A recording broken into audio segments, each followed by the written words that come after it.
prominent devotees. And so we are very happy to have. I know it's been few months, Maharaj. We have been communicating. We are very excited that you will come and spend here at least 1 week, but somehow that didn't work out. No. But here we are.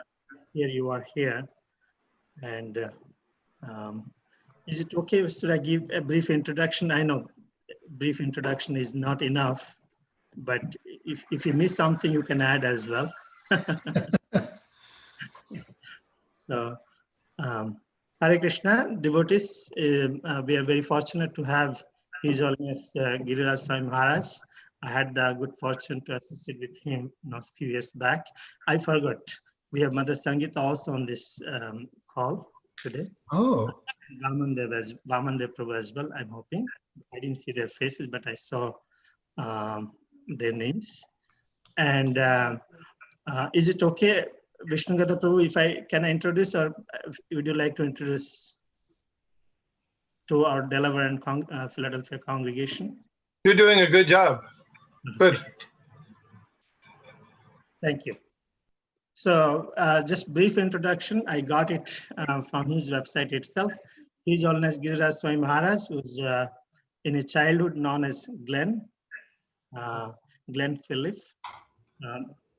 He was the only son, and his father was a lawyer in Chicago, and later he was appointed as judge. So basically, he comes from a very well-educated, well-to-do family. And in March 1969, after finishing his graduation at Brandeis University in Boston, he met Srila Prabhupada, and he got attracted. And this is the interesting point. You know, for me, literally money attracted, so I came to America. But for Maharaj, even though he had everything, he got attracted with Srila Prabhupada's movement. And after graduation from Brandeis, Lade, he accepted initiation from Srila Prabhupada, named as Giriraj Das. He was not sannyasi that time. Then he actually led, he was a leading member of Boston Center, and soon was given the opportunity to go to India to assist Srila Prabhupada in his mission. Many of us know how his struggles. He worked so hard to establish the Bombay and Jew temple. I'm hoping that he's going to share something from about this. So in 1972, he was appointed as president of ISKCON Bombay and trustee of Bhaktivedanta Book Trust. And in his journey later, you know, he assisted Prabhupada in many of his projects. But after Prabhupada's departure in 1977, he was awarded the renounced order of life as His Holiness Giriraj Swami Maharaj, and also appointed president of ISKCON's board of trustees in India. In 1982, he was appointed to ISKCON's governing body commission, GBC, and he went on overseas many places: Mauritius, you know, South Africa, Spain, Portugal, Sri Lanka, Pakistan. And you know, it's really never ending. He wrote many books. One of the book I have in my hand, I don't know if you can see it, but I'm going to ask him later on this. But I would like to ask Dranacharya Prabhu also speak some, you know, welcome Maharaj, some welcoming words. Dranacharya Prabhu, are you ready? Do you like to? Hare Krishna, everyone. Hare Krishna Maharaj. It's a great honor to have you. We don't want to hold this up too long. Krishna Kirtan, you just gave an introduction. I really just want to say what an honor it is to have you, Maharaj. And tonight it's a group. It's a collection of the Philadelphia and Delaware devotees. And we've known that our states join up against each other, and we're really close in proximity. But during this COVID period, there hasn't been a whole lot of connection. And Vishnu Prabhu, you know, he mentioned how Srila Prabhupada wanted us to work together on projects and things like that. And this is an opportunity for us to come together and hear together. You know, we can listen to Krishna Katha together. And I'm really enthusiastic about this opportunity. We have a lot of saintly devotees here tonight, and we're truly blessed with all the inauspiciousness going on in the world. This is a place right now of complete protection and mercy. Maharaj, thank you so much. Hare Krishna. Hare Krishna. So I'll begin by singing the Mangalacharna prayers and a little kirtan, and then I will speak.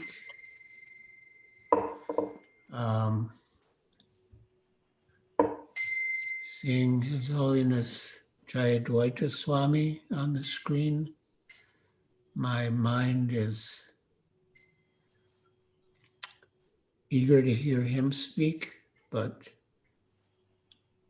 I guess I'll do my duty and I'll speak. Please.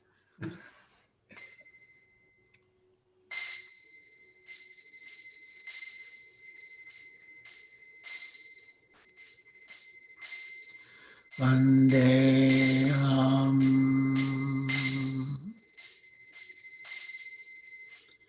Shri Guru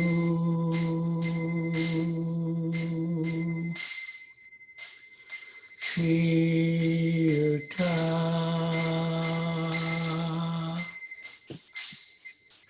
Padakamalam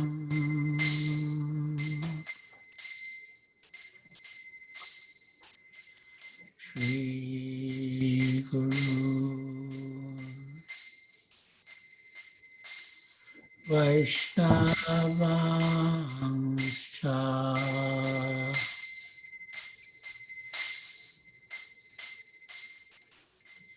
Shri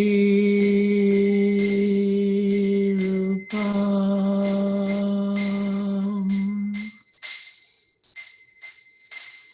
Sagrajatam Sagana Raghunatam Vitam Stam Sajivam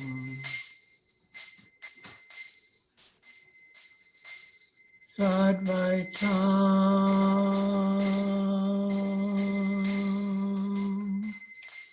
Savadhutam Parijana Sahitam Krishna Chaitanya Devam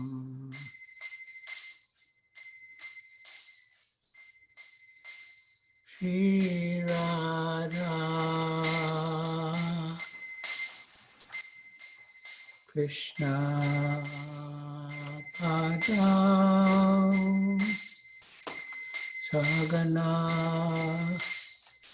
Lalita Shri Vishakhanvitam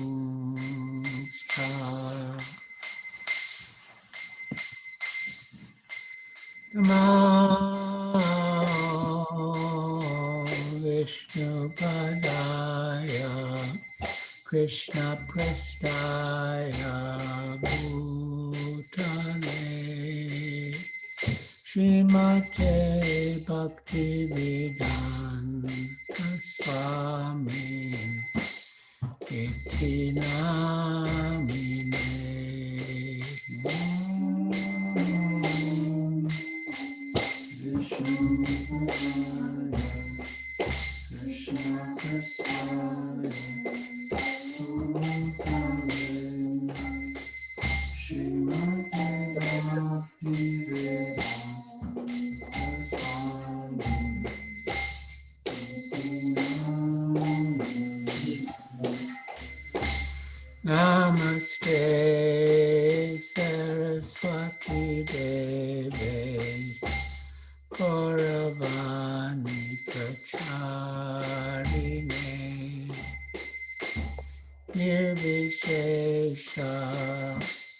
Shunyavadi Paschatya Deshatarine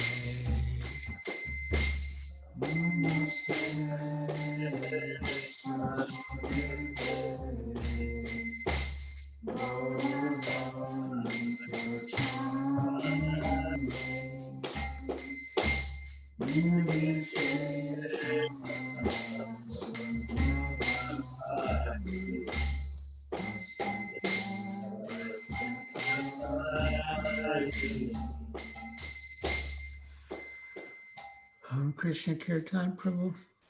Yes, I Maharaj. suggest that we mute the others because there's a little delay between our singing here and the singing on So the we can Zoom. mute everyone. We can mute everyone except you. Yes, everyone is muted. I'm keeping an eye out. Okay. Because I see some I are muted not. myself also, so you won't hear.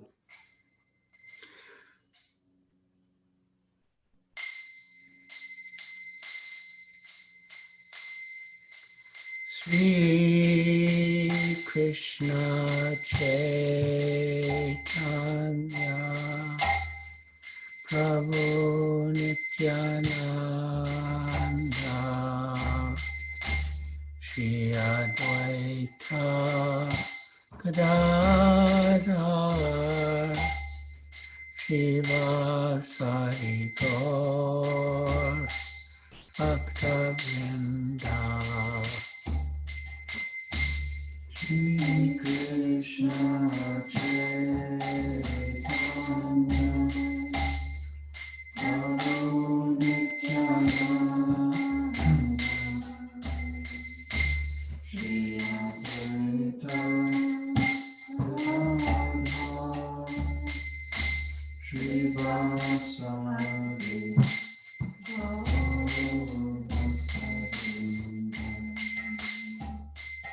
Sri Krishna Chaitanya Prabhu Nityananda Shri Advaita Gadadhar Shivasari Gaur Bhakta-vrinda Shri Krishna Chaitanya Prabhu Nityananda Shri Advaita Gadadhar Shivasari Gaur Sri Krishna Chaitanya Prabhu Nityananda Shri Advaita Gadadhar Shivasari Gaur Bhakta-vrinda Shri Krishna Chaitanya Prabhu Nityananda Shri Advaita Gadadhar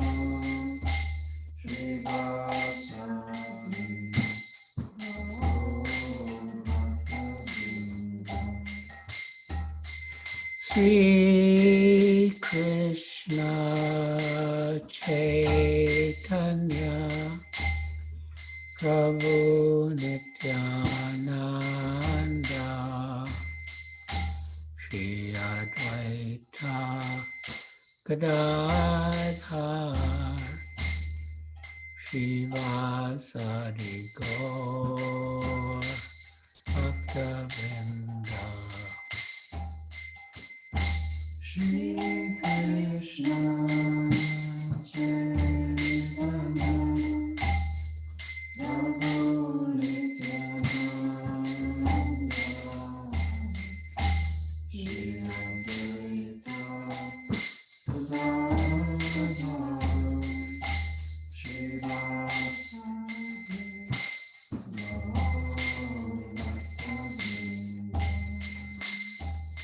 Hare Krishna, Hare Krishna, Krishna Krishna, Hare Hare, Hare Rama, Hare Rama, Rama Rama, Hare Hare. Hare Krishna, Hare Krishna, Krishna Krishna, Hare Hare, Hare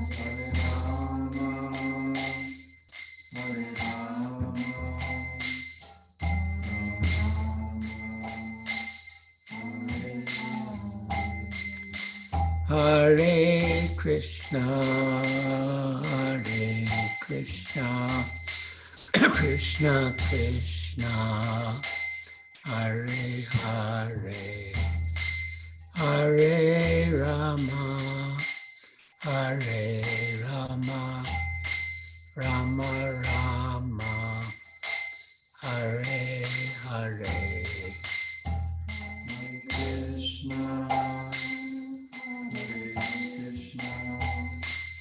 Hare Krishna, Hare Krishna, Krishna Krishna, Hare Rama, Hare Rama, Hare Rama, Rama Rama, Hare Krishna, Hare Krishna, Krishna Krishna, Hare Hare, Hare Rama, Hare Rama, Rama Rama, Hare Hare.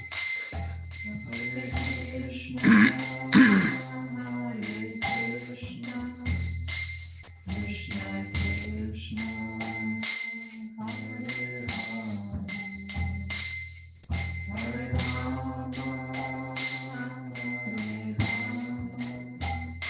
Rama Rama, Hare Krishna, Hare Krishna, Krishna Krishna, Hare Hare, Hare Rama, Hare Rama, Rama Rama, Hare Hare.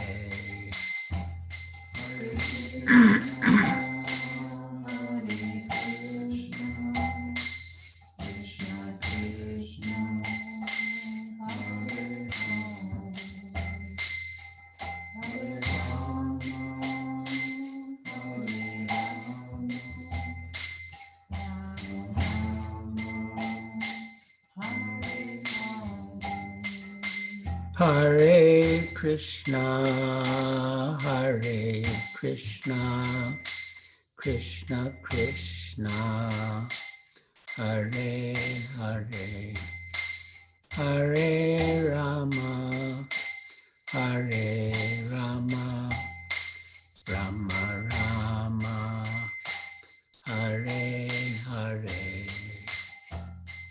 Hare Krishna, Hare Krishna, Krishna Krishna, Hare Hare, Hare Rama, Hare Rama, Jaya Prabhupada, Jaya Prabhupada, Prabhupada, Jaya Prabhupada. Jaya Prabhupada, Jaya Prabhupada,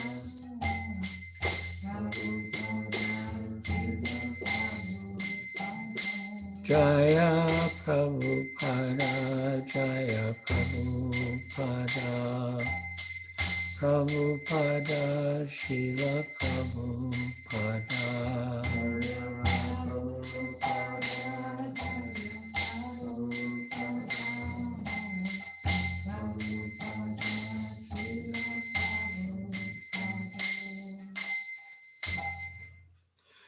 Jayom Vishnupad Paramhansa Pariprajakacharya Stotra Sutrasri Srimad Bhaktivedanta Swami Prabhupada Ki Jai.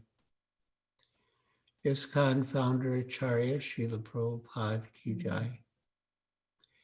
Jayom Vishnupad Paramhansa Pariprajakacharya Stotra Sutrasri Srimad Bhaktivedanta Saraswati Goswami Prabhupada Ki Jai. Ananta Koti Vaishnava Vrinda Ki Jai. Namacharya Srila Haridas Thakur Ki Jai. Prem Se Kaho Sri Krishna Chaitanya Prabhu Nityananda Shri Advaita Gadadhar Shri Bas Adi Gaur Bhakta Vrinda Ki Jai. Shri Shri Radha Krishna Gopa Gopinath Shama Kunda Radha Kunda Giri Govardhan Ki Jai. Vrindavan Dham Ki Jai. Navadvip Dham Ki Jai. Jamuna Mai Ki Jai. Ganga Mai Ki Jai. Tulsi Devi Ki Jai. Bhakti Devi Ki Jai. Samveta Bhakta Vrinda Ki Jai. Nitai Gaur Premanande Hari Hari Bo. All glories to the assembled devotees. All glories to the assembled devotees. All glories to the assembled devotees. All glories to Sri Guru and Sri Gauranga. All glories to Srila Prabhupada.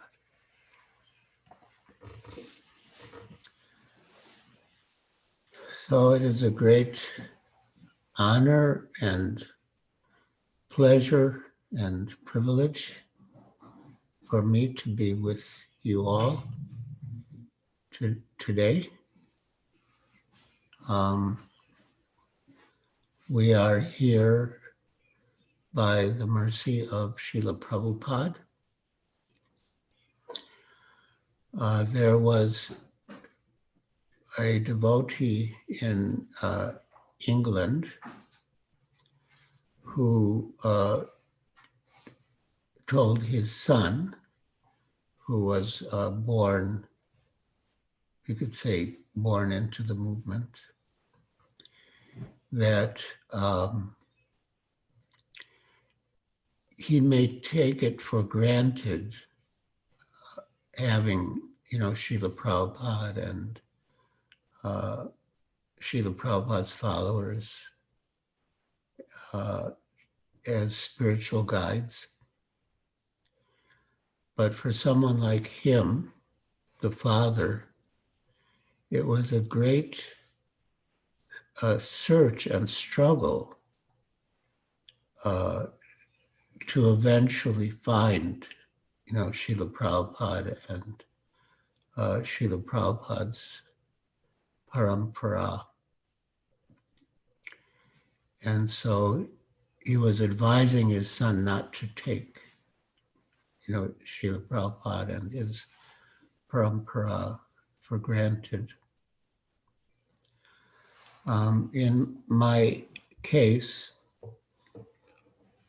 also, it was a long search for me to find my perfect master. In high school, I had the idea of doing good for others. And at that time, I thought that doing good for others meant taking care of their bodies.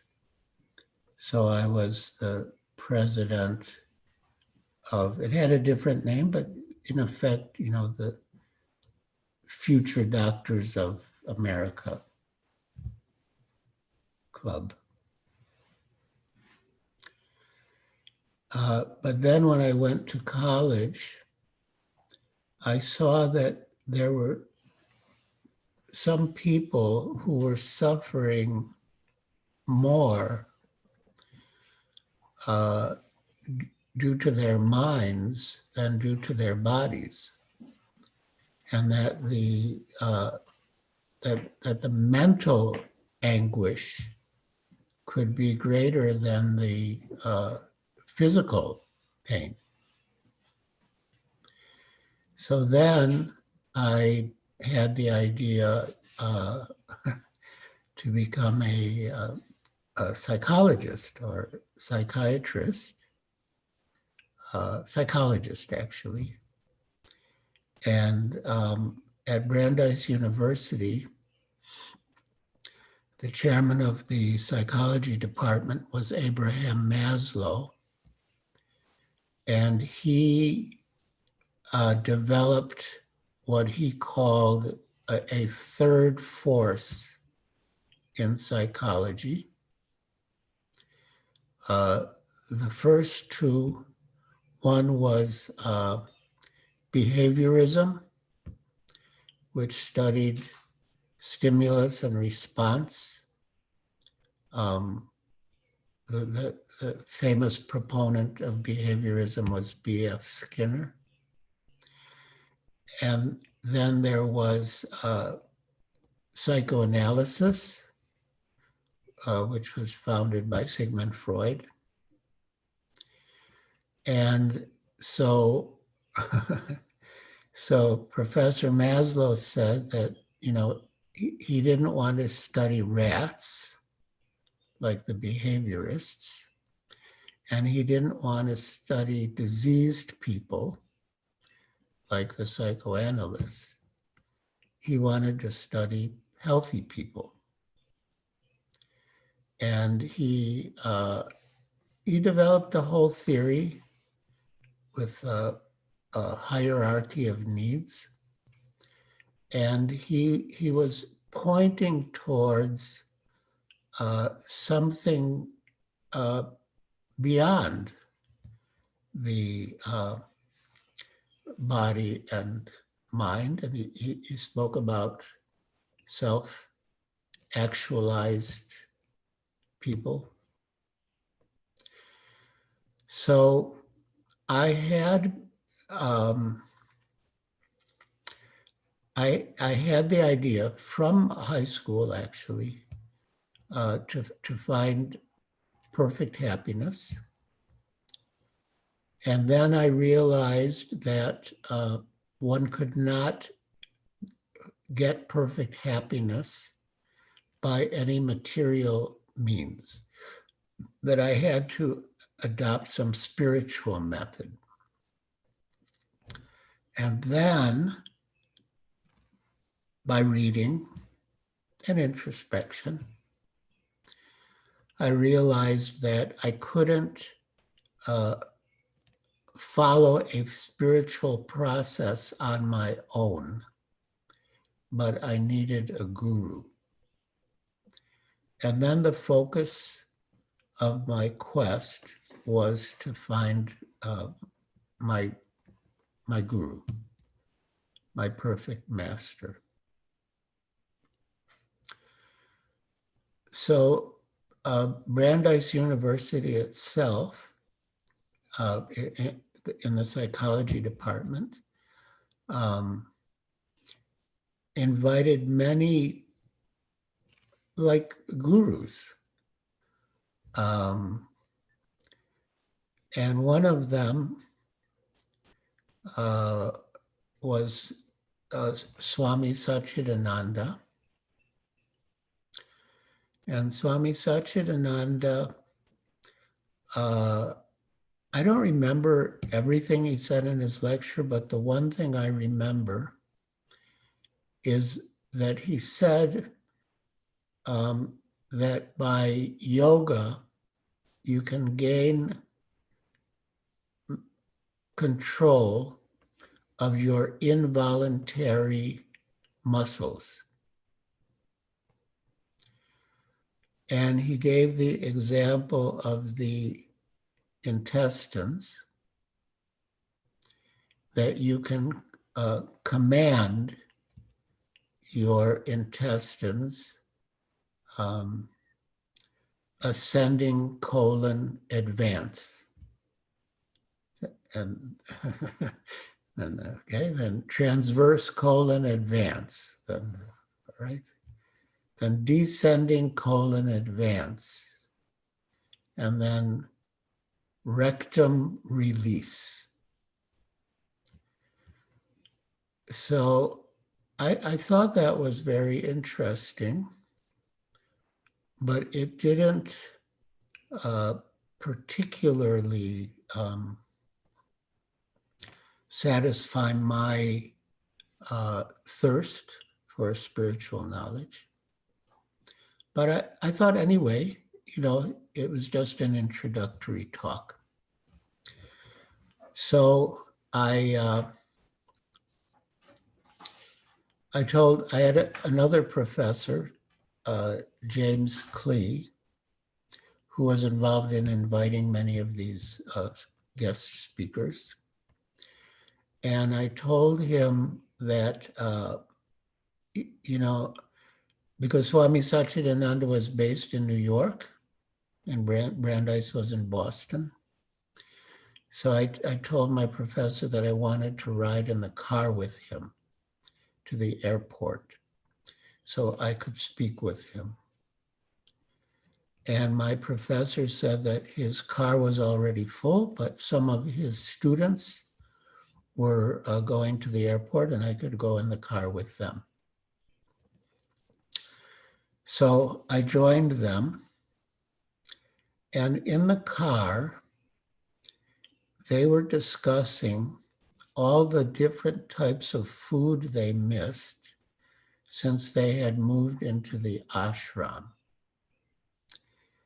And I thought, well, that's odd. They just heard their guru speak, and all they're thinking about is the food they were missing since they joined the ashram. I know they mentioned pizza, that was one. But anyway, I thought, well, they're just the students. Let's see the master. So when we got to the airport, there was Swami Satchidananda, and he had, flowing hair and a beard and like a twinkle in his eye. He was the very picture of Indian spirituality. But at the airport, he very warmly and tightly embraced an attractive young lady who I imagine must have been a follower of his. And seeing that, I thought, he's not my perfect master. So then,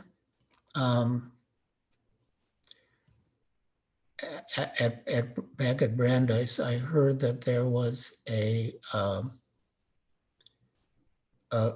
weekend retreat being held at a Zen ashram in Rochester, New York, conducted by Philip Kaplow, who was supposed to be a certified enlightened Zen master, certified by another certified enlightened Zen master in Japan. So I drove to the ashram, and he had written a book called The Three Pillars of Zen, which I had read. So I drove to the ashram, and some of the students opened the door, and they seemed sort of morose, not very happy. And I thought, well, that's odd too, but they're just the students. We can't really judge. So, they admitted me, and one of the first exercises is that we all sat around the perimeter of a room facing the walls. And the master gave us a koan. It's like a riddle to contemplate while facing the wall with our backs erect. And an example of a koan is, I've often heard the sound of two hands clapping. What is the sound of one hand clapping? And the idea is that by meditating on this koan or riddle, you go beyond the limitations of the mind. So we were, sitting facing the wall, and the master would go around with a stick. And if he detected that any of the students' minds were wandering, he would give them a hit with the stick. So, I didn't get hit with the stick, but I was trying, I was really sincere. I wanted to find the perfection of life. And so I was following whatever he said.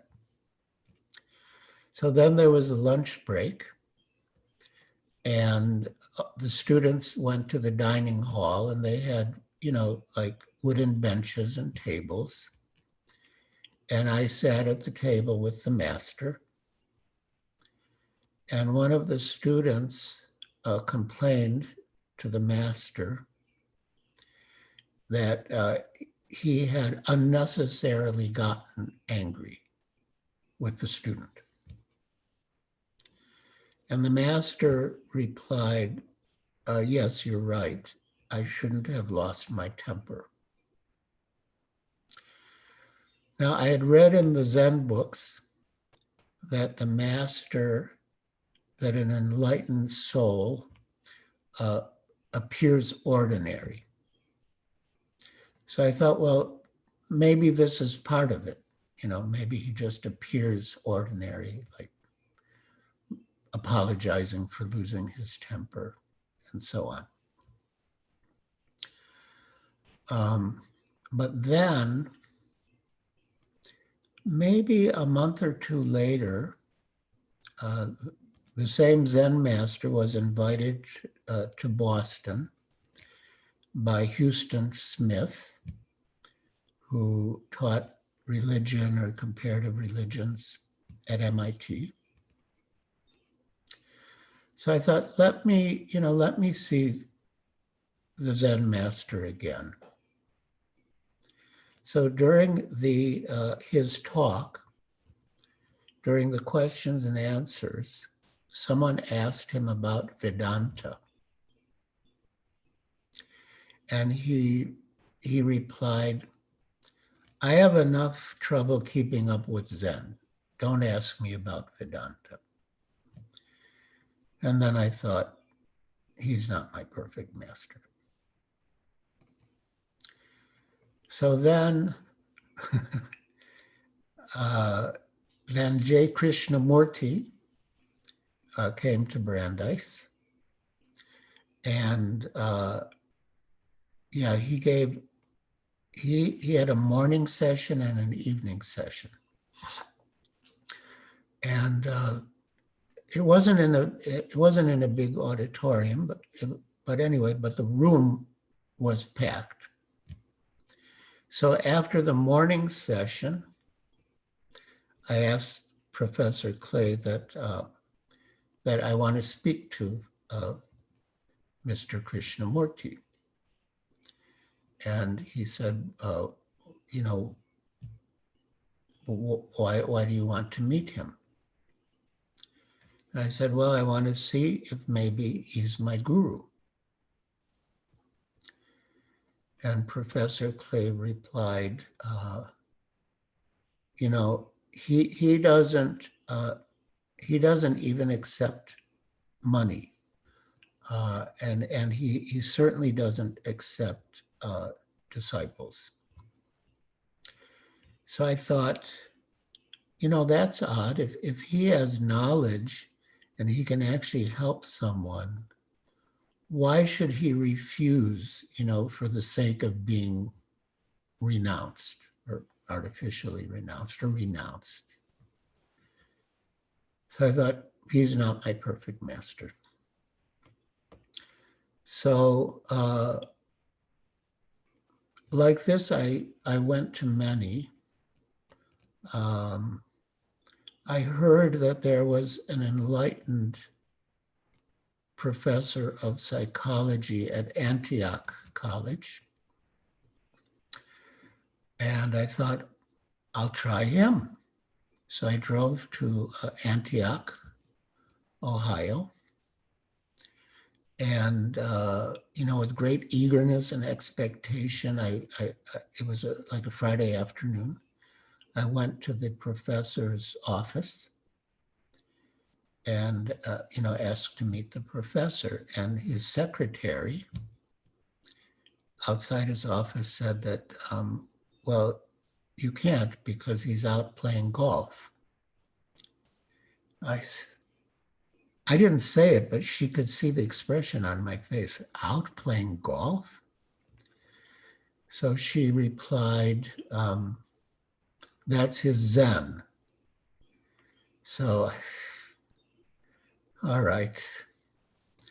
But I'd come all that distance, so I didn't want to just go back. So I went to the student union and, I was speaking with the students, telling them about my spiritual quest, looking for a guru. And they told me that that a Swami had come to the campus. And I don't remember his name. I just remember the last 3 syllables of his name were Ananda. But there are a lot of Swamis whose names end with Ananda. So I never really found out who he was. But they said something very interesting, that he said that God or the Guru is sitting on the lotus of your heart, and you can speak to him, and he will speak with you. And that was very attractive. I wanted to know who that was. Who was that Guru in my heart with whom I could converse? It was the first time in all the searching, the first time I came in touch with anything resembling a personal philosophy of God. So I went back. There were others I tried, and I, for the sake of time, I won't tell the story of each of them, but suffice to say, there were many others, famous at the time, prominent at the time, but I was not satisfied with any of them. So I almost gave up hope. Practically, I gave up hope. I was so discouraged because I had tried so many and I couldn't find my perfect master. And on top of it, I had a vague impression of what my perfect master looked like. Very vague. And he didn't have hair. And all the others pretty much had long, flowing hair. So I gave up. I was hopeless, so I gave up. So one night I had some friends over to my apartment. At that stage, I was living off campus. And I was vegetarian by then also. So we had, I think, soup and pasta and salad. And then we were going to go to the movies. In those days, they had art houses, which showed, foreign films, mainly foreign films. And, but that day on campus, I had seen a poster. Swami Bhaktivedanta Bhagavad Gita as it is, 7 p.m., Schwartz Auditorium. But I didn't pay much attention because I was already hopeless. But after dinner, I kept thinking of that poster. And something inside of me was impelling me that you must go to this lecture. So I told my friends, and, there was a whole hue and a cry, we're supposed to be going to the movies. And, I was a sort of a docile type. I didn't want to displease anyone. Okay. But then again, something inside my heart was just compelling me. You must go to this lecture. So I brought it up again. And, we're going to the movies. I said, all right, well, we'll go to the later show. But they were grumbling. And then I had a lady friend. And she was very upset. And she raised her voice and she said, why can't you be like a normal person? Why do you always have to be running after all these swamis and yogis? And I raised my voice and I wanted to go along with them. But, I was just being compelled to go. So why do you have to keep going to all these swamis and yogis? So I said, all right, this will be the last one I ever go to. So we went to the auditorium, and because of all the arguing and discussing, we missed the lecture. But we got there in time for the last kirtan. And Srila Prabhupada was on the stage, and Satsvarupa was leading the kirtan. And the inside of the auditorium, Schwartz Auditorium, it was bare brick. It was, quite tasteful, but it was bare brick. And the sound of the kirtan was reverberating off the walls. And students from the audience were climbing up on the stage and joining the kirtan with Srila Prabhupada and the devotees. So I had my friends on both sides of me. And I thought, if I climb up on the stage, it's going to be too much for them. They won't be able to take it. So I just stood up in place, and I was, sort of swaying back and forth. And then the kirtan ended, and Satsvarupa announced that if anyone is driving to Boston or Harvard Square, they should meet the devotees in the lobby because the devotees needed a lift. Because back then, none of the devotees owned a motor vehicle. So I went out to the lobby, and I was going to Harvard Square to see the movie. And the first devotee I spoke with was Giriraj Prabhu, who is the father of Gauravani, who's famous for leading kirtans.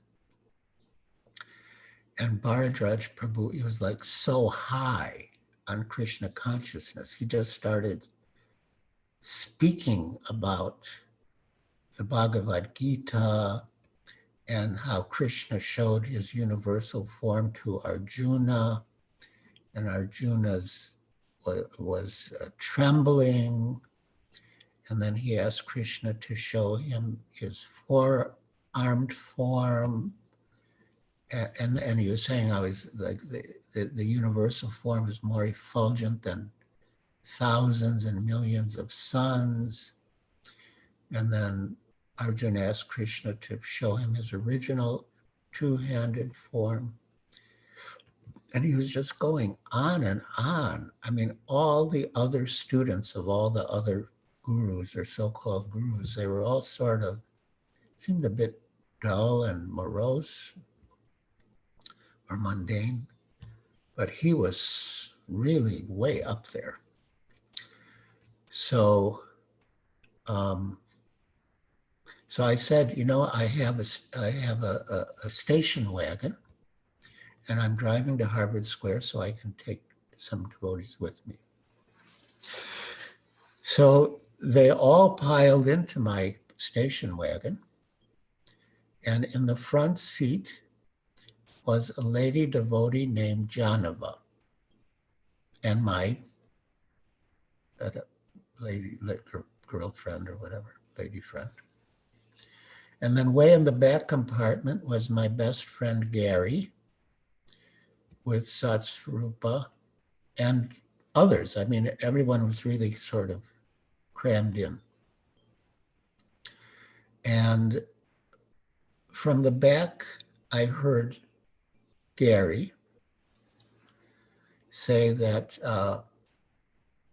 everything is void. And Satsvarupa replied, there is no void in the creation of God. And they were arguing. And I thought I could resolve it with something that I read in a Zen book. And so I turned around and I said, it's not void, and it's not void. But to give it a name, we call it the void. So that ingenious pronouncement had absolutely no effect whatsoever.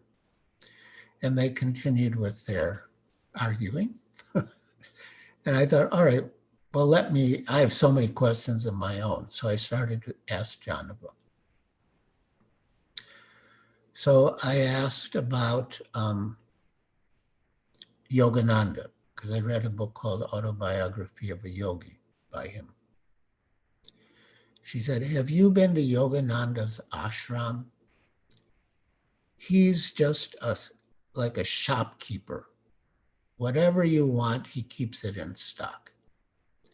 You want Krishna, he has Krishna. You want Durga, he has Durga. You want Ganesh, he has Ganesh. You want Bhakti, he's got Bhakti. You want yoga, he's got yoga. You want Jnana, he's got Jnana. And then he said, at his ashram, he has a shrine to Mahatma Gandhi as a worker for world peace. Mahatma Gandhi was not a worker for world peace. He was working for India's political independence. Yogananda doesn't even know who Mahatma Gandhi was. So I thought, okay, well, we'll cross him off the list. Then I asked about Zen. And she said, it's like you're watching a movie on a movie screen.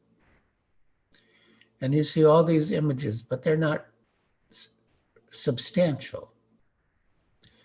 And if you withdraw your attention from the images on the screen, you'll see there's a beam of light. And if you follow the beam of light back, it comes to a point. But then beyond the point, there's a light bulb and a projector and a person who's running the projector. And I thought, wow, this is the best explanation of Zen I've ever heard. And it goes way beyond Zen. I thought, this is amazing. So whatever question I asked, she had a perfect answer. And then I thought, she's just a young girl. She can't be speaking all of this on her own authority. She must be speaking on the authority of her guru. I have to meet her guru. So we got to Harvard Square, and I let the devotees out of the car. And then I realized that I didn't have the address. I didn't know how to find them. So I jumped out of the car and ran after the devotees.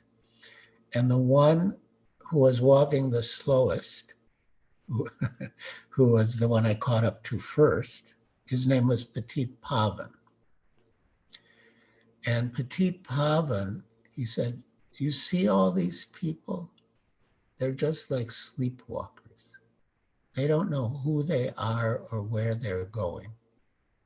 I thought, wow, every one of these devotees is so profound. So, but then I started to hear the honking of horns, and I realized that I'd left the car at the roundabout at Harvard Square, and all the traffic was backed up. So I said, quick, can you give me the address to the temple?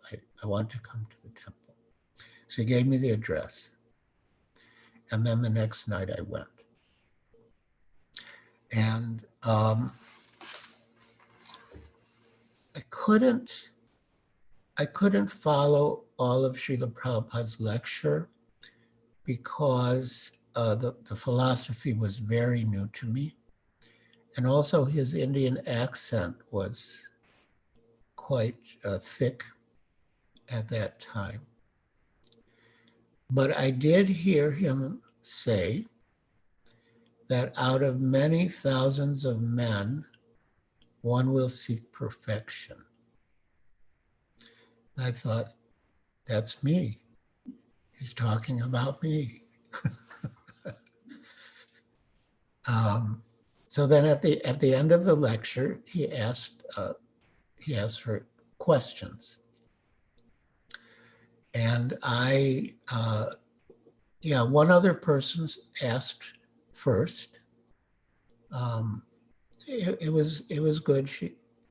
Basically, the answer that Srila Prabhupada gave was that the cloud is created by the sun, because the sun evaporates the water.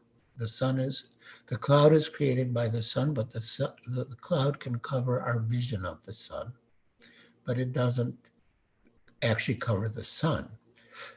So that was sort of his explanation of Maya. And then I asked my question. I was burning to ask. And I said, there's so many swamis and yogis, and each one recommends a different process of self-realization. And each one says that his is best. So how do I know which is actually the best? And Srila Prabhupada answered so intelligently. He said, what is your goal? Do you want to serve God or do you want to become God? Because I was asking what is the best means, but the best means to what end? So he was asking, yes, so what is your goal? And he said, if you're not God now, he said, if you want to become God, that means you're not God now. And how can not God become God? He said, God is God. He's substantially God. He doesn't have to become God by practicing yoga or meditation. And then he said, Krishna is God. When he's on the lap of Mother Yashoda, he's God. When he's speaking the Bhagavad Gita to Arjuna, he's always God. He doesn't have to become God. And he said, but God is in your heart, and if you want to serve him, he will help you. But if you want to become God, you're only cheating yourself. Because why should God help the competition? And he said, but if you sow the seed of service to God and water it by chanting, God will give the the sunlight and fresh air and everything to make that grow. Now, as Srila Prabhupada was speaking, I had the distinct impression that he was seeing right through me, seeing out of the temple room, down the roads leading to my apartment. He was seeing into my apartment, into my bathroom, to the wall of my bathroom, where I had written in my own hand in very ornate, colorful lettering, "You are God." So I thought, he knows everything. He knows everything about me. But meanwhile, back in the temple room, Srila Prabhupada asked me, so do you want to serve God or do you want to become God? And by then, I knew I couldn't become God.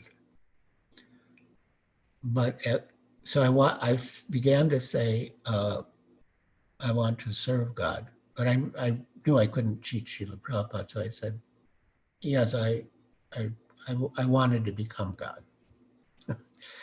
And Srila Prabhupada said, yes.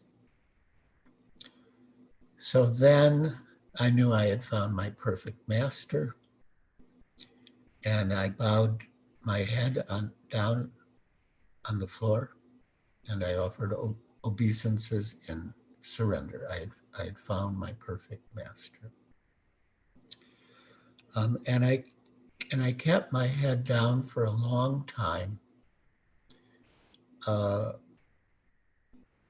mainly in surrender, but also I was afraid to see the other people in the room because I thought that they would all be glaring at me. He wanted to become God. He wanted to become God. So I kept my head down for a long time. But then I heard sounds that indicated that food was being served. And the atmosphere in the temple room, a small storefront, the atmosphere in the temple room changed. And I could feel there was a very light and happy mood. So I thought, all right, I think it's safe. I can get up now. And I looked around and yeah, everyone was happy. Everyone was taking prasad. And then a devotee brought me a plate of prasad. And it was so colorful and aromatic. And I think the first thing I tried was a cauliflower pakora, deep fried, of course. And it was like such an explosion of taste in my mouth, like nothing I had ever experienced before. And then, yeah, one by one, I tried the different preparations and each one was better than the next. And I thought, everything about Krishna consciousness is perfect. The guru, the philosophy, the process, the chanting, and the food, everything is perfect. So I surrendered. I found my perfect master. But, I don't know how much time I have.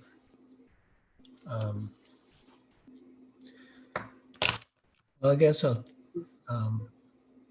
I'll speak a little more. Yeah, All please, right. Maharaj. Yeah, Okay. please. So, so the program was that Monday, Wednesday, and Friday evening, Srila Prabhupada would speak in the temple. And Tuesday, Thursday, and Saturday, he would speak outside.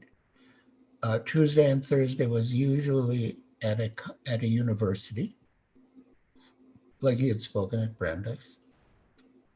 And then Sunday was the Sunday Love Feast.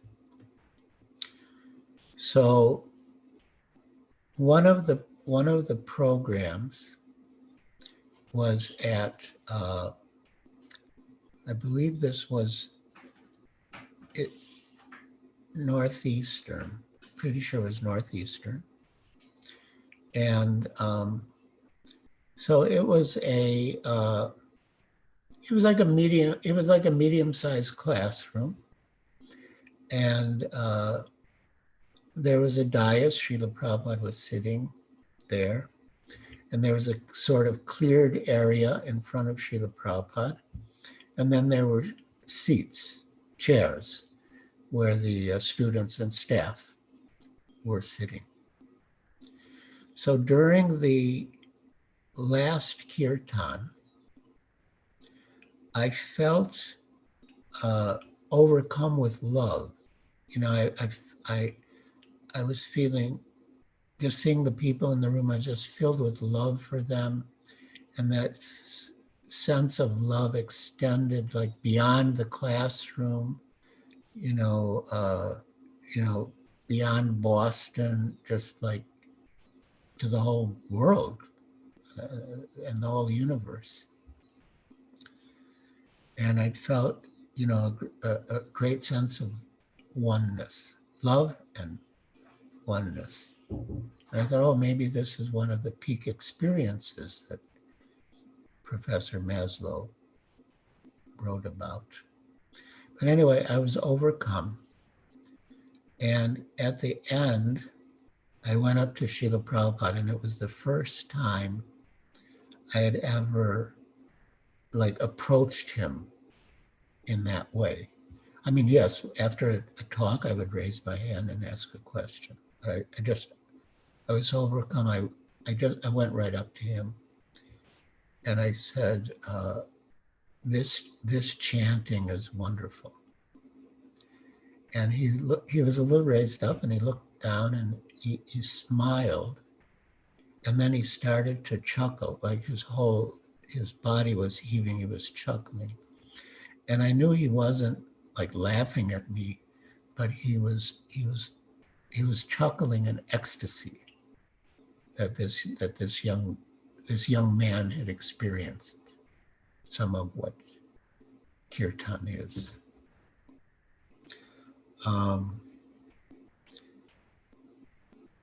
So maybe I'll just tell one more from that first day. Srila Prabhupada had a lot of preaching programs, as I mentioned, and one was at the Harvard University Divinity School. And he spoke, similar to the way he would generally speak then at the universities. And then afterwards, so many hands shot up because these Harvard students, I think they thought they were very smart. And they were. I mean, in a way, they were smart. So they had a lot of questions or challenges. So one of the young men said, you said that by chanting Hare Krishna, all problems can be solved. But in Russia,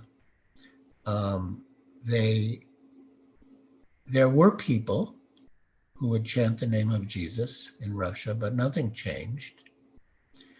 And then, when they had the Russian Revolution, then things changed. And Srila Prabhupada replies, so the people in Russia now, are they happy? And the young man said, well, no, they're not happy. And Srila Prabhupada said, then what was the use of this revolution? So then another student raised his hand. He said,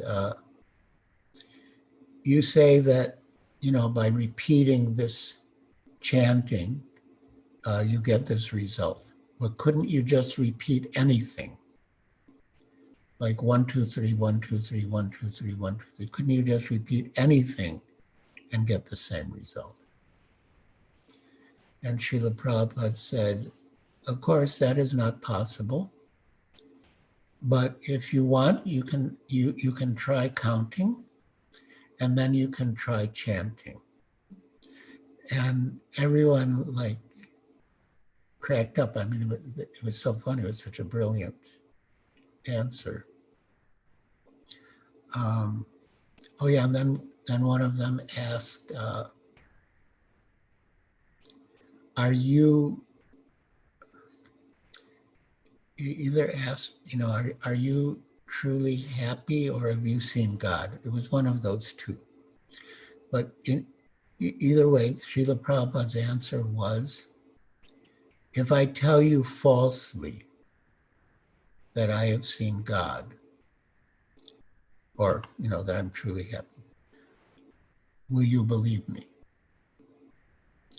And the student said, no. And Srila Prabhupada replied, then what was the use of asking such a question? So one by one, he was addressing all the students' questions, and in a way you could say defeating them. And so after the program, I was just sort of loitering amongst the students, listening to what they were speaking about Srila Prabhupada. And suddenly, Jadharani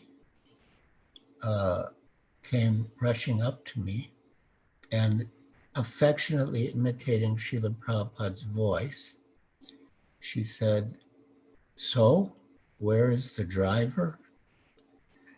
And I thought, oh my God, I have to drive Srila Prabhupada. So I went rushing out to the car and, so he got in and all the other devotees got in. And, I had a vague idea of how to get back to the temple, but when we had come for the program, it was daylight. But now it was dark. And after a while, I sort of realized that we were lost. And I asked the other devotees, does anyone know the way? And they didn't know. And Srila Prabhupada, he was sitting next to me in the passenger seat. He said, is not the driver supposed to know the way? So I thought, I didn't know I was the driver. I just thought I was being a good guy and giving everyone a lift. But then, anyway, eventually we found our way back. So I jumped out of the car and let Srila Prabhupada out. And I said, I'm sorry for not knowing the way back and getting lost. And Srila Prabhupada, he smiled at me with such compassion. And he said, that's all right. And I had seen how he had demolished all those brilliant students at Harvard. He could have demolished me also, but he didn't. He was very kind and compassionate. He said, that's all right. So then I thought, yeah, everything about Krishna consciousness really is perfect. And then after about a week or 10 days, the devotees told me that Srila Prabhupada was leaving. And I didn't know that he was going to leave. I just thought he would always be in Boston. Then I found out there's so many centers and he travels from one place to the other. So they said, Srila Prabhupada is leaving. Would you like to come to the airport to see him off? So I said, yes. So I went, and at the airport, almost all the devotees were weeping. And I didn't exactly understand it. So I asked one of the lady devotees named Arundhati, and she replied that Srila Prabhupada said that in the spiritual world, meeting and separation are both the same. Both are occasions of ecstasy. And that sounded like a perfect answer, but I wasn't sure how practical it was. So the devotees stayed. You know, in those days, you could go right up to the departure gate, and they just stood there until the airplane disappeared in the distance. And they said that Srila Prabhupada said that when the spiritual master leaves, you should watch the airplane until it disappears in the sky, just like the gopis watched Krishna's chariot when he was going from Vrindavan to Mathura. And they kept watching it until the last dust had settled. So we went back to the temple. I was convinced of everything, but I still had that little doubt that everything is perfect in Krishna consciousness. Everything in Krishna consciousness is perfect. But the one defect may be that the spiritual master has to leave. But I remembered Arundhati's answer, quoting Srila Prabhupada. And then one day, a little thereafter, we were chanting Harinam Sankirtan outside the Copley Square subway station. And I suddenly felt Srila Prabhupada's presence descend on me. It was like so palpable and tangible. And then I thought, yes, everything is perfect. And meeting and separation are the same, in the sense that one can experience the presence of the spiritual master even in separation. So from then on, my goal became to introduce people to Srila Prabhupada, which I did very happily. But then when he left, I thought, well, what will be my service now? How will I introduce people to Srila Prabhupada? But then I came to understand that by introducing them to his books and his his process, his temples, his devotees, they can still get the benefit of Srila Prabhupada's association. So that, so I'm always happy to, not only introduce people to Srila Prabhupada, but try to help them become stronger in their faith and in their relationship with Srila Prabhupada. Because I know whoever comes in touch with Srila Prabhupada, his or her life will benefit in innumerable ways, immeasurably. So thank you for this opportunity to join you all and to remember our glorious master, Srila Prabhupada. Hare Krishna. So now if any of you have questions or comments, I guess you can raise your hand. Yeah, you can raise your hand in the,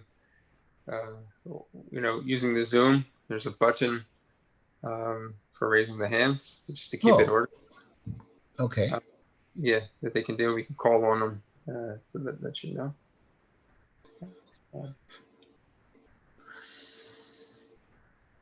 Anyone? Okay, so we have one from Pranata Das, Prabhu. Please go ahead. And then Krishna Kirtan after him. Hare Krishna, Guru Maharaj. Hare Krishna, Prana. Please accept my humble obeisances, all glories to Prabhupada. Sorry. Guru Maharaj, I would like to know about your initiation day, the day of your initiation.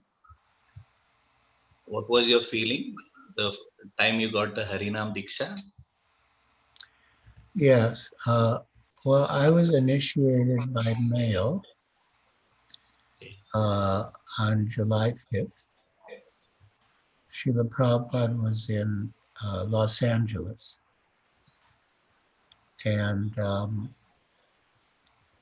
yeah, at that time,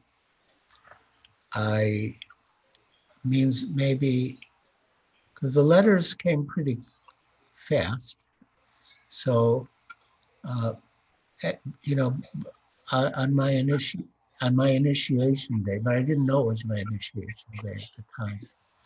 But on my initiation day, I felt, it was the same thing. We were chanting on the streets, and I just had this, as you could say, realization or perception that I'm not the body. I just felt like completely liberated that I'm not the body.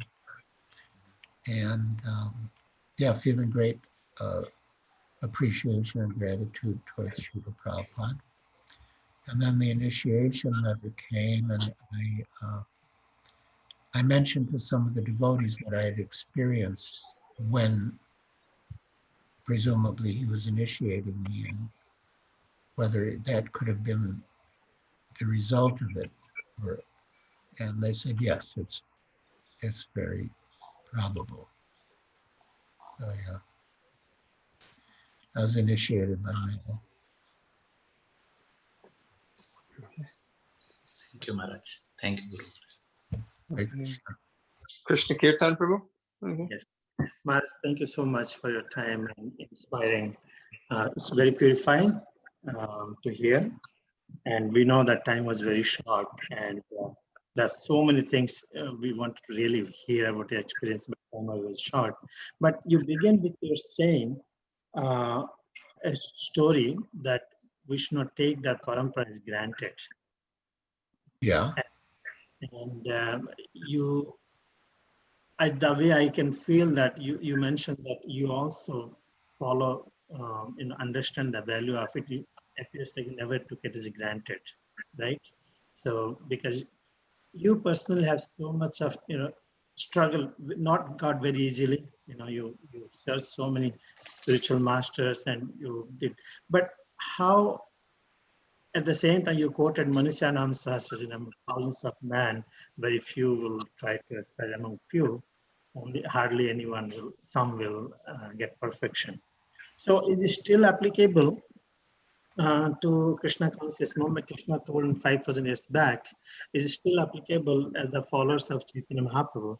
We have very, very vast range of people coming, and not everybody is taking, may not take this moment as serious, right? Because for me, okay, I may have a little struggle. My children may not have, they got it, they're born in the movement. So, I'm just thinking, so what is the hope for them? Hope, is it special mercy of Lord Chaitanya Prabhupada will work, or everyone has to be serious and careful about the parampara? You're talking about the children? Yeah, I have everybody actually, because even if you come to Hare Krishna, we many times we forget and we take it for granted. Then we start demanding different things. It should be like this, it should be like that.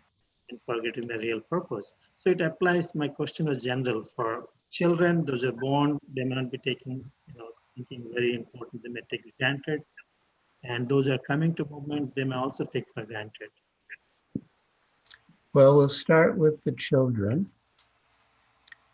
As His Holiness Srila Swami often says, that they're born in the Hare Krishna movement, but they haven't decided to join the Hare Krishna movement.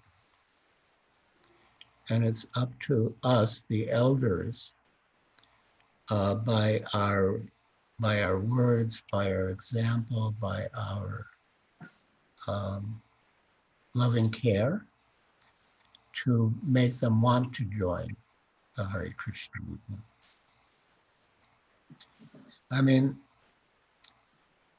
yeah, as far as people coming in touch with the movement, yeah, it's true, Manusyanam Sachet. They may not all be so serious, or sincere. I mean, I had many friends. We were all spiritual seekers. And when I discovered Srila Prabhupada, I went to them and I said, this is it. This is what we've been looking for. But they didn't come, I mean, they might have visited, come for a lecture, but they didn't come forward. And yeah, maybe they weren't sincere and serious enough. So I don't know if I've answered your question, but I mean, usually with people whose family members are not devotees, I give them two advices. One is they should be very happy, and the other is they should deal very nicely with their family members and everyone. And if people see that they're happy and that they deal nicely with them and with others, then that will be like the best recommendation for Krishna consciousness. Because quite often you can't exactly preach to your family members, but that if they see you're happy and if they see you're treating them nicely and dealing with others nicely, they'll be impressed with Krishna consciousness.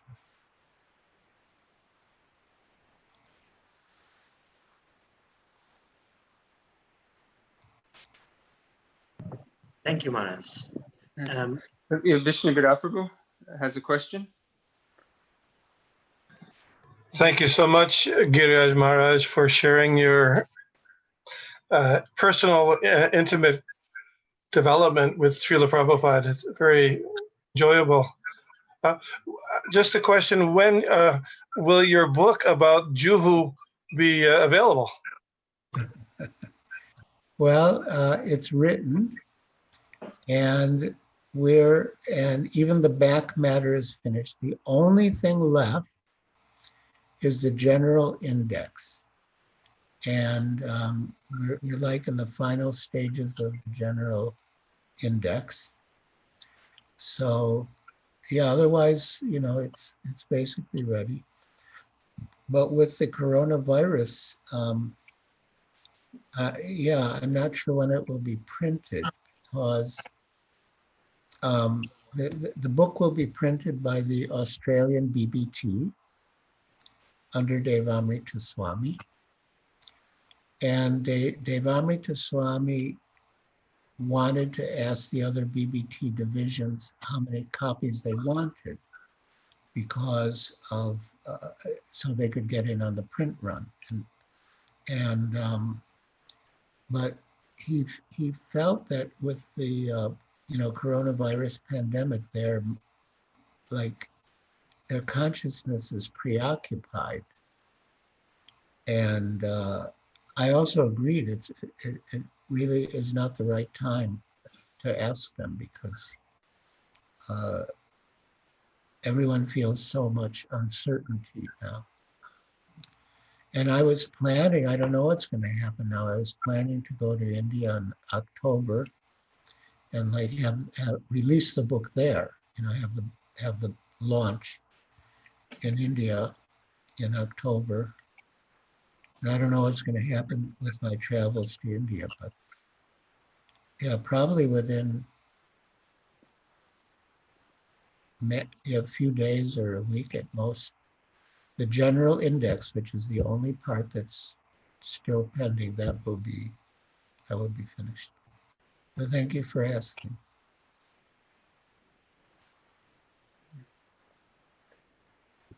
We have another question from Sita Devidasi.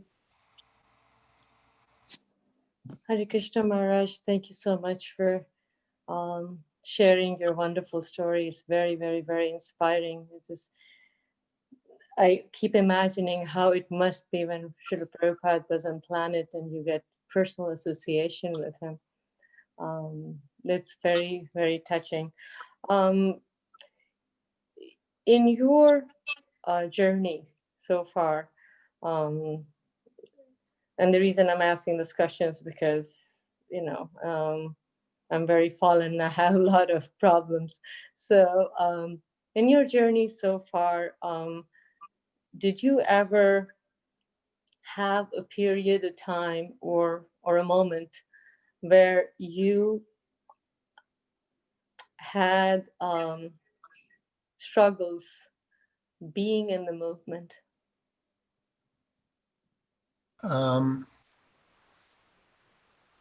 Well, I will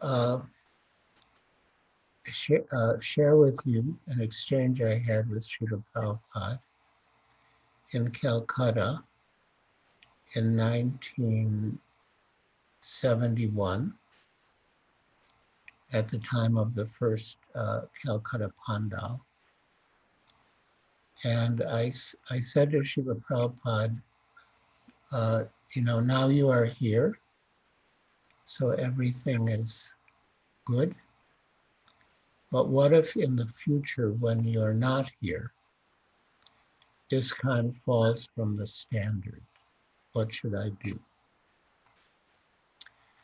And Srila Prabhupada replied, you are also one of the important members of this society.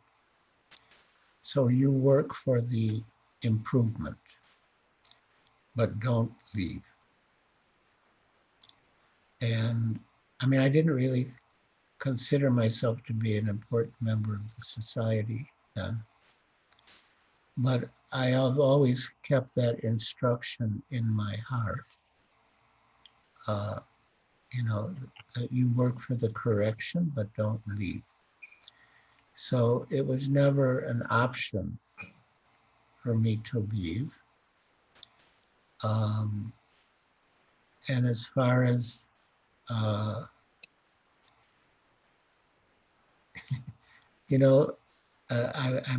think of another exchange with Srila Prabhupada now with Bhakti Swarup Damodar Swami Maharaj, who told him, Srila Prabhupada, I have just one department, the BI, the Bhaktivedanta Institute, and I have to deal with so many problems. And you have the whole worldwide movement. I can't even imagine how many problems you have to deal with. And Srila Prabhupada replied, problems? I don't see any problems. I see only service to my Guru Maharaj. So, so from that perspective, it's all service.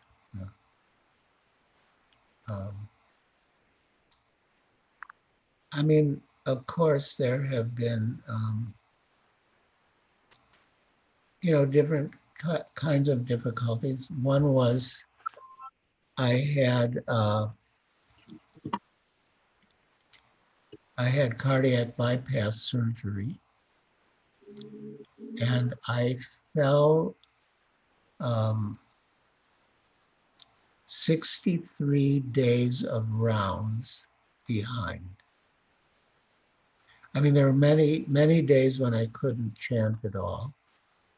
And then even afterwards, when I was feeling a little better, I could chant some rounds, but not 16. So I kept falling further and further behind. So eventually I came to be 63 days of rounds behind. But I made them up. You know, I kept track and I made them up. And I do think that is an important principle, that if, you know, to chant our 16 rounds, and if we miss, to make them up. But anyway, I'm not, but yeah. I think it's just Srila Prabhupada's mercy that's been keeping me going all this time. Frankly, I think that's the only thing. And the association of well-wishing devotees. And I also want to thank you because you were so helpful on my visit last time with the books and DVDs and everything. It's so helpful. I was so pleased and grateful to you for your help. I am nobody. I am struggling, you know, I have my struggles. I'm not, I don't want anyone to think I'm thinking of leaving the movement. I just had a friend who left his body and left the movement that way. And he was a very sincere devotee. And, you know, I'm struggling with that portion of it. So, yeah. Oh, in New Vrindavan? Yes. Yeah, that was a very tragic story. Yeah. Well, we're praying for him. Thank you, Mara. Hare Krishna. Hari Ashra Prabhu, you had your hand up, and then you may have left. I'm not sure. Are you there? I see him. Is there? Okay, great. He's there. Hari Ashra Prabhu. Yes, can you hear me? Yes. Maharaj, please accept my humble obeisances. All Jai. glory to Srila Prabhupada. All Jai. glories to you. Maharaj, I tell you that when I listen to your story, often people tell their stories and it's nice to hear. But I was there. You took me on your journey with you. And I so appreciated that. I think many of us, you know, we have a journey, we were trying. And, you know, but it was so nice where you carried us there. And you also spoke of the specialness of that, of finally finding Srila Prabhupada. Yeah. And I just love hearing that, you know, how it happens. And, you know, I don't know what to say. It's just, it was such a wonderful, wonderful journey. I wonder if at any point, just like you're telling the story tonight, is there times when you reflect on the fact that you found him, you know, and what is that reflection? Because, you know, you were looking, whatever, you know, sometimes like looking for broke cut glass and finding diamond. Yeah. So I just wonder what your thought is sometimes when you think about the fact that not only did you find your guru, but who you found. How I felt? Who you, meaning that you found Srila Prabhupada. Oh, yeah. Well, it's interesting that you mentioned it's interesting that you mentioned Dhruva Maharaj, because when he went into the forest to get his kingdom, and then, you know, he found God, and the Lord asked him if he wanted any boon, And he said, no, I was searching for pieces of broken glass and I got the most valuable jewel. So when I was, I mentioned sort of indirectly that I was always in the mood to serve people.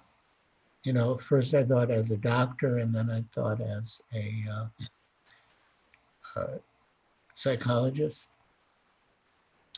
So one of the first days with Srila Prabhupada, I asked the question that, I've heard from you about service to God, the importance of service to God. But what about service to man? Where does service to man fit in? And then he quoted the story of Dhruva Maharaj. And at the end, when God asked him, to accept some boon, Dhruva replied, Swamin Kritarthosmi Varamnayache, that my dear Lord, I'm fully satisfied. I do not want any benediction from you.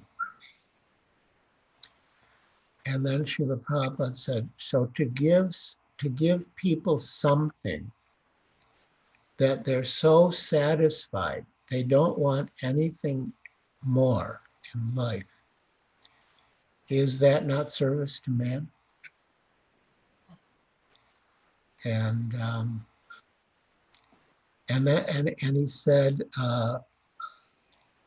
he said, yeah. Then when you're fully satisfied, you have no more desires, no more pickpocketing. So that phrase pickpocketing really sort of resonated with me because, I was a very honest person, but I guess a friend of mine sort of turned me on to, well, maybe not exactly pickpocketing, what we would say, but shoplifting. You go into a shop and you get some small items, put them in your pocket. And so when Srila Prabhupada said no more pickpocketing, I thought, wow, I've been doing that. It's been like pickpocketing. And no more pickpocketing now. Just depend on Krishna. Be satisfied with what Krishna provides. So, yeah, so indebted to Srila Prabhupada on every level. Thank you. Thank you, Maharaj. Yeah, thank you. Thank you. Yeah. We have Dr. Brittany Anderson. Yes. She has a question. Yes. Hare Krishna Maharaj. Hare Krishna. I wanted to ask about a famous shloka. I had some unclarity about the shloka, chapter 9, verse 26, the one regarding if one with loving devotion offers me a leaf, a flower, a fruit, or a little water, I will accept it. Today at noon arti, I went for prasadam today. We're finally open at the Detroit temple, and I had mentioned that shloka, and someone had mentioned to me, not any leaf. It has to be a tulsi leaf. And I thought, well, in the shloka, it just has a leaf, just any leaf. And they're like, no, it must be a tulsi leaf because tulsi is a dear devotee of Lord Krishna. So can you clarify this shloka for me? Does it have to be a tulsi leaf? Thank you. Well, of course, Tulsi is preferred by Krishna, but I never took it that the verse meant only Tulsi.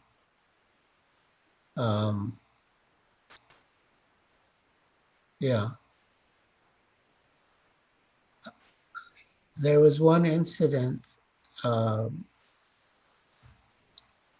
Prabhupada was in, it was during the struggle for the Juhu land, and he was staying at a life member's home, not quite completed in the Juhu development scheme, which was, maybe a mile from the temple. But one morning, he was speaking with, some of the senior devotees and supporters about the difficulties and how to solve them. And suddenly this laborer, I mean, you could see he had a very dark complexion, sinewy, like muscular. And he had just like a little white cloth around his waist, sort of faded white. And so he just suddenly appeared at the door, and Prabhupada was on the second floor. He suddenly appeared at the door. He walked right up to Srila Prabhupada, and he presented him a collection of flowers and leaves. And he put his head down, bowed down, and walked out. And Srila Prabhupada was so moved, it's like he was choked up. And he couldn't speak for a few moments.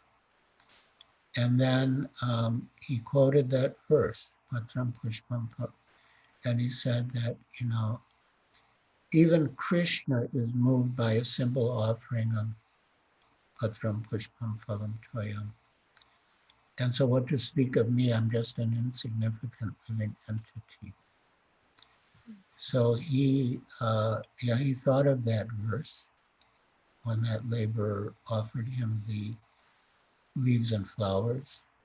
And I'm pretty sure there was no tulsi among those leaves, but Srila Prabhupada was still very touched by the offering. Thank you, Maharaj. Hare Krishna. Hare Krishna. Maharaj, we have a couple more hands up. How are you doing as far as time? All the time in the world. Okay. Radha Vallabha Prabhu, you're up next. Hare Krishna, Radha Vallabha. Hare Krishna, Srimati. Okay. Unmute yourself.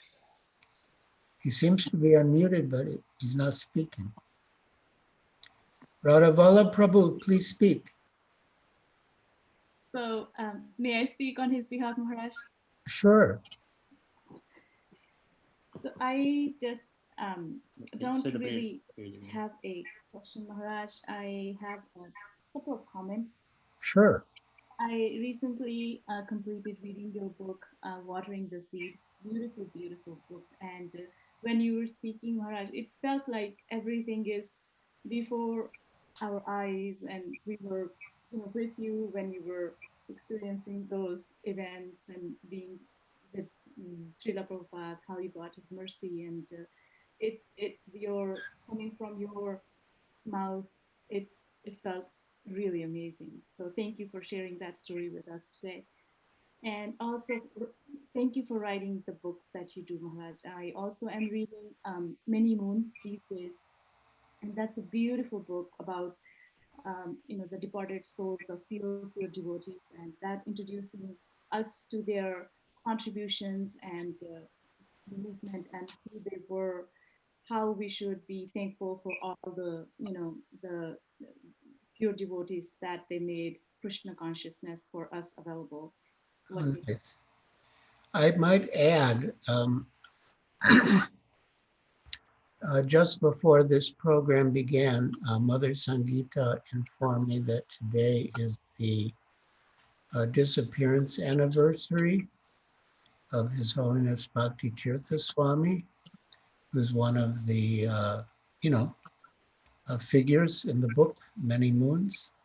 So yeah, if you're going to be reading Many Moons this evening, you could maybe read about His Holiness Bhakti Tirtha Swami Maharaj. So coincidentally, Maharaj, I am on Bhakti Tirtha Maharaj these days, and I am reading when he gets a dream from Srila Prabhupada, and he instructs him to go to South Africa to preach among South African devotees and increase the movement there. So that's Perfect.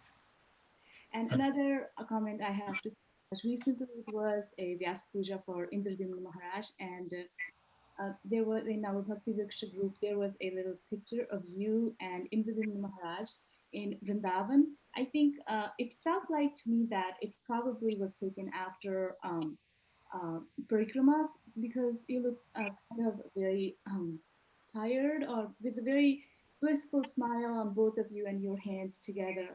I think the Vim Maharaj was holding you from the shoulder. So it was beautiful picture. You two seemed like two Gopas in Vrindavan, looking at Krishna. So I just wanted to share with you that. Nice. Very nice. Yeah, that's true. It was his Vyas Puja recently. Thank you. We have a question from a 646 number.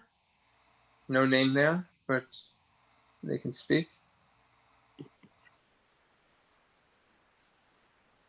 There. Okay. And we'll come back to them. Manjari Pal. Question. Unmute yourself, Manjari.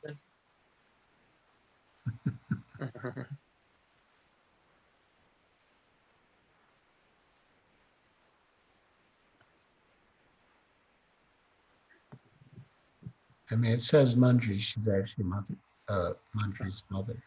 Manjari's mother. Yeah. Hare Krishna. I'm Nitya Sakhi. Guru Maharaj. I'm using my daughter's ID. I know. Guru Maharaj, I had one question that when you joined Srila Prabhupada, when you heard him, and when you went and told your parents that you have to join the temple, was it easy for you to immediately join, or it took some time for you to become a full-time devotee, to dedicate completely? Well, I would say it didn't take me time, but it took them time. Because I joined right before my graduation. And I asked the devotees, should I continue? There was maybe a month left. And they said, yes, you should graduate. It might be good in the future. So I would go back to the campus.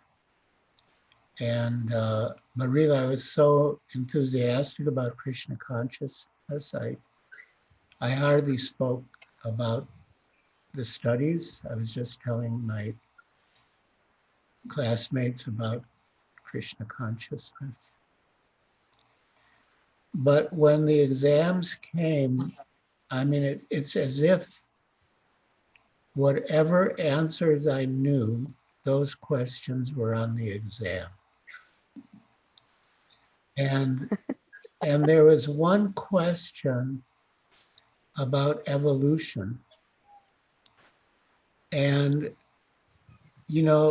so I was like, repeating the theory of evolution. And I thought, oh my God, I'm missing something.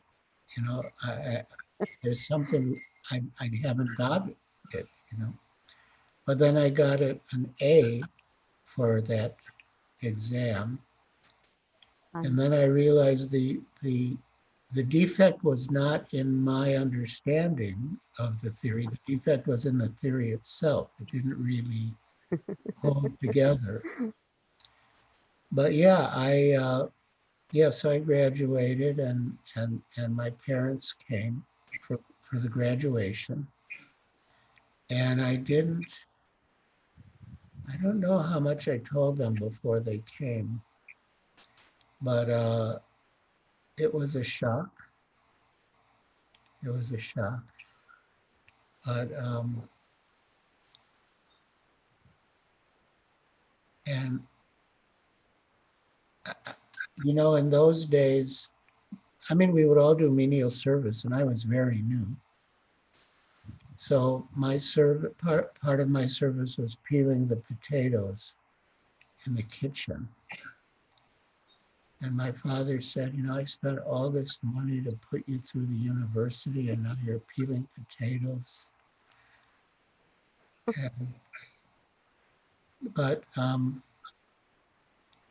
yeah, my mother, we did some chanting in the park. They came to the chanting. My mother sort of danced with the devotees. Oh, did I? And yeah, I mean, but my grandmother was going to come. It was like a big thing because I was like the first grandchild graduating from the university, but you know, they told her not to come. I don't know what excuse they gave, because they knew it would have been hard on her. But she would, you know, grandmothers, I don't know if it's all grandmothers or more so Jewish grandmothers, but you know, they get together and they talk about what their grandchildren are doing. So she didn't exactly say that I was a Hare Krishna devotee in India, but she said I'm in India writing a book. And now her words are coming true, because all of that is culminated in the book about Srila Prabhupada and Jews. So it's true, I was in India working on a book.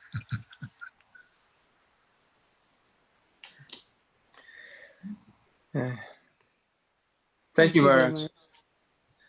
Maharaj, we're about the 2-hour mark here. It's in the East Coast. It's 9:30 now.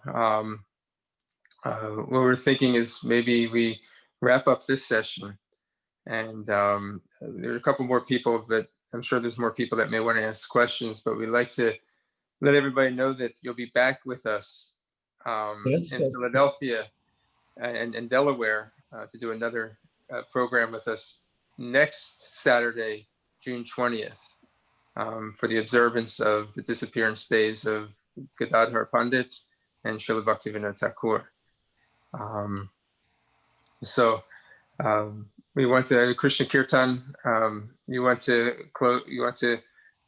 give some closing remarks to Maharaj? Yeah. Thank you, Dhanacharya. Maharaj, very, very grateful for your association. You know, I was feeling so saddened that, you know, finally you wanted to come. We are so excited, but didn't work out, but you offered the online. And that helped a lot. Many people could join, and little time from you was very, valuable. So I hope, what day, Dhanacharya, we say? June? June 20th, next Saturday, same time, 7:30, same Zoom channel. Thank you. On behalf of Krishna Village and ISKCON Philadelphia, we want to thank you and looking forward for your association again. And also, in all the your God brothers, Vishnugada Prabhu, Kaivila Prabhu, Mother Sangeeta, and I want to thank them for joining as well, and others if I missed it. Thank you, Maharaj. Thank you. Hare Krishna. Hare Krishna. Thank you, everyone, for joining. Please save the date for the next event. Hari Bol. Thank you, Dhanacharya. Love you, Maharaj. Hari Bol, Maharaj. Thank you so much. Right. Hare Krishna, Maharaj. Thank you so much. Thank you. Maharaj, Dandavat Pranam. Hare Krishna. Yes, we should end with Vaishnava Pranam. That's a very good idea. Everyone, please unmute. Mataji, please unmute for everyone. Let us offer our respectful obeisances unto all the Vaishnava devotees of the Lord. Just like Mary.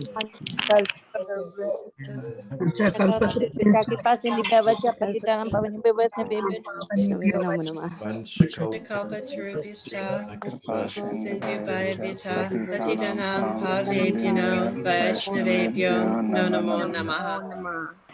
Nantakoti Vaishnava. Jai. Jai, Hare Krishna. Giriraj Maharaj ki Jai. Jagadguru Holy name Srila Giriraj Prabhupada Swami ki Maharaj jai. ki jai. Jai Srila Prabhupada. Someone wants to make. I'm sorry, we're winding up so that they can go on time again. I wouldn't go. He's actually, oh, freaking out. I don't think anything new eat over it. It's small at the house.